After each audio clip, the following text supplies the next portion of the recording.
Hi అండి, అందరికీ నమస్కారం. ఈరోజు నేను బీరకాయ చేయబోతున్నానండి. బీరకాయ ఎండాకాలం చలవ కదండి, ఎక్కువ బీరకాయ తీసుకుంటే చల్లగా ఉంటుందని చెప్పేసి నేను బీరకాయ తీసుకున్నాను.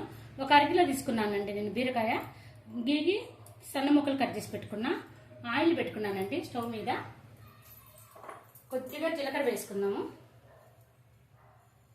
కొద్దిగా జీలకర్ర, ఒక ఎండు మిరపకాయ, కొంచెం కరివేపాకు, అలా తుంచేసుకుంటే మంచి స్మెల్ వస్తుందండి. మెంతి పిండి అండి, కొంచెం మెంతి పిండి, ఉల్లిపాయలు వేస్తున్నా.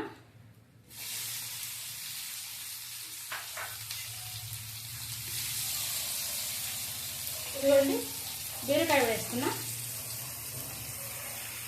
ఉప్పు కారాలు తక్కువతోటి మసాలా లేకుండా చేస్తున్నానండి నేను. ఈ ఎండలకి కొంచెం చల్లగా ఉంటుంది, మసాలా తగలకుండా ఉంటే. ఇది కొంచెం మగ్గనిద్దామండి.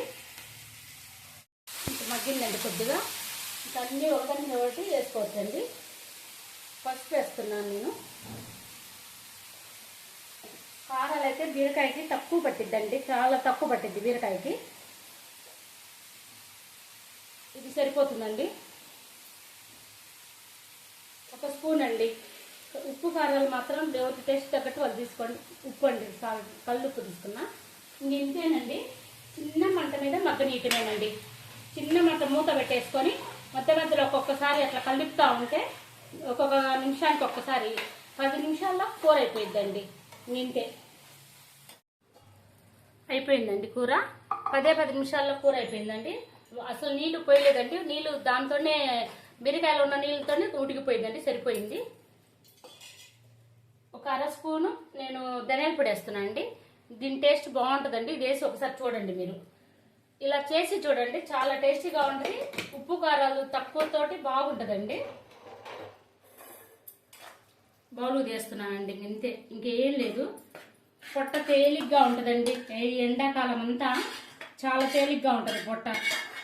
మసాలా కూరలు తినలేం కదండి. ఇదిగో చూడండి, ఒక అరకిలో తీసుకుంటే అన్నం కూడా బాగా తింటారండి. కూర ఎక్కువ కలుపుకొని. నచ్చితే మాత్రం లైక్ చేయండి.